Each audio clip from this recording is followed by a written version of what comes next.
అవుతుంది. సో కార్యకర్తల మనోభావాలను ప్రజల మనోభావాలను పట్టించుకోనప్పుడు ఆ పార్టీ ప్రజలకు దూరం అయిపోతుంది. సో మీరు ఎక్కువ శాతం ప్రజలతో స్పెండ్ చేస్తూ ఉంటారు టైంని. వారి కోసం ఎలాంటి మంచి పనులు చేయాలనుకుంటున్నారు? అంటే దురదృష్టవశాత్తు మన దేశంలో అభివృద్ధి అంటే 4 రోడ్లు వేయడమో 4 బిల్డింగులు కట్టడమో అభివృద్ధిగా కొంతమంది కొన్ని పార్టీలు మనం మాట్లాడుతూ ఉంటాం. కానీ నా దృష్టిలో అభివృద్ధి అంటే తమ కాళ్ళ మీద తమ ప్రజలు నిలబడగలిగినప్పుడు, పూర్తి 100% లిటరసీ రేటును అంటే అందరికీ విద్యను అందించగలిగినప్పుడు, డ్రాప్ అవుట్ సంఖ్యను తగ్గించగలిగినప్పుడు, ఆత్మహత్యలు, వలసలు, కరువు కాటకాలు లేనటువంటి సమాజాన్ని నిర్మించగలిగినప్పుడే అది నిజమైనటువంటి అభివృద్ధి.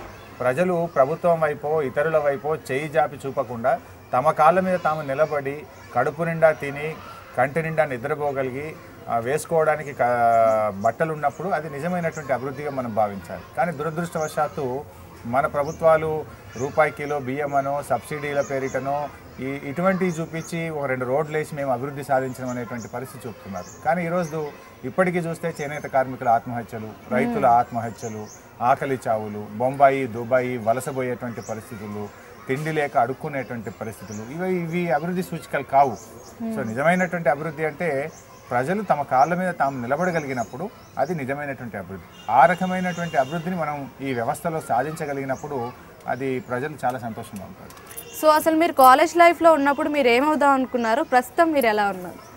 ఒక ఇంజనీర్ అయ్యి అమెరికా వెళ్ళాలని అనుకున్నాము, కానీ వెళ్ళలేకపోయినాము. సరే, అక్కడ పర్సనల్ లైఫ్ ఉంటుందేమో కానీ ఇక్కడ ఉండేంత లైఫ్ సాటిస్ఫాక్షన్ ఉండదు. ఇక్కడ మనకు చాలా ఎక్కువ వైడ్ స్కోప్ ఉంటుంది. ఎంతోమందికి సేవ చేయడానికి దేవుడు మనకి ఇచ్చిన ఒక అదృష్టంగా భావించాలి.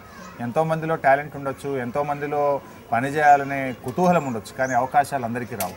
సో ఇక్కడ ఉండేటువంటి అవకాశాల్లో మనము ఎంత వీలైతే అంత ప్రజలకు మనం సహాయం చేయడానికి, వ్యవస్థలో మార్పు తేవడానికి ఒక గొప్ప అవకాశంగా మేము భావించి చేతనైనంత వరకు వీలైనంత వరకు ప్రజాసేవలో నిమగ్నమవుతాం.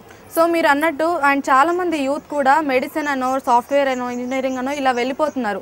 వాళ్ళు పాలిటిక్స్లోకి రావాలంటే పాలిటిక్స్లో మార్పులు జరగాల, లేదంటే సొసైటీలో మార్పులు జరగాల? కొన్ని తరాలుగా జరుగుతున్నటువంటి ఇది అనుకోవచ్చు. ఈరోజు ఒక జెంటిల్మెనో ఒక స్టూడెంటో డైరెక్ట్గా పాలిటిక్స్లోకి రావాలంటే రాలేని పరిస్థితి వచ్చింది. ఇలా అన్ని రాజకీయ పార్టీలు అందరూ నీతులు చెప్తున్నారు, కరప్షన్ ఉండొద్దని అంటున్నారు, అవినీతి ఉండొద్దు అంటున్నారు, ప్రజలు వేయాలంటారు. కానీ ఈరోజు ఏ ఒక్క ఎమ్మెల్యే ఎన్నికల్లో పోటీ చేయాలన్నా, ఒక ఎంపీ ఎన్నికల్లో పోటీ చేయాలన్నా లక్షలు ఖర్చు పెట్టందే గెలిచే పరిస్థితి అయితే లేదు. మరి యువత రావాలంటే అసలు ప్రజల ఆలోచన విధానంలో మార్పు రావాలి. ఎన్నికల సమయంలో డబ్బు పంచేటువంటి నాయకులను లేదా లిక్కర్ పంచేటువంటి నాయకులను ఓట్లు వేయకుండా వారికి శిక్ష విధించినప్పుడు వ్యవస్థలో మార్పు వస్తుంది. కానీ ఏమైపోతుందంటే నాయకులు పార్టీలు పోటీలు పడి డబ్బులు పంచడము, లిక్కర్ పంచడము లేదా రకరకాల ప్రలోభాలకు ఓటర్లను గురి చేయడం అనేటువంటిది ఈ వ్యవస్థలో జరుగుతూ ఉంది. అది పూర్తిగా సమూలంగా పోవాలంటే ఎడ్యుకేషన్ లెవెల్స్ పెరగాలి, లిటరసీ పెరగాలి, ప్రజల ఆలోచనలో మార్పు రావాలి. అది రావాలంటే లిటరసీ అనేది చాలా ఇంపార్టెంట్. అంటే ఇప్పుడు స్లోగా కొంత మార్పు వస్తుంది, సరే ఇంకా కూడా రావాల్సిన అవసరం ఉంది. సో ఇట్లాంటి యువకులు ఎక్కడికక్కడ విద్యార్థులు కానీ యువకులు కానీ ఆయా గ్రామాల్లో ప్రజల్ని చైతన్యపరిచి ప్రజల ఆలోచన విధానంలో మార్పు తేవాలి. నాయకుడు అనేవాడు పనిచేయాలి, సేవ చేయాలి, స్పష్టమైనటువంటి ఒక ఎజెండాతో ఒక మేనిఫెస్టోతో ప్రజల ముందుకు రావాలి. కానీ ఎన్నికలు అనగానే ఒక చీప్ లిక్కరో డబ్బులు పంచడమో కులాల వారిగా డబ్బులు ఇవ్వడమో కాదు అనేటువంటి ఒక మార్పును ప్రజల్లో ఈ యువత విద్యార్థులు నడుం బిగించి తేగలిగినప్పుడు ఇంకా మంచి వాళ్ళు వచ్చేటువంటి అవకాశం ఉంటుంది, ఇంకా న్యాయం జరిగేటువంటి అవకాశం ఉంటుంది.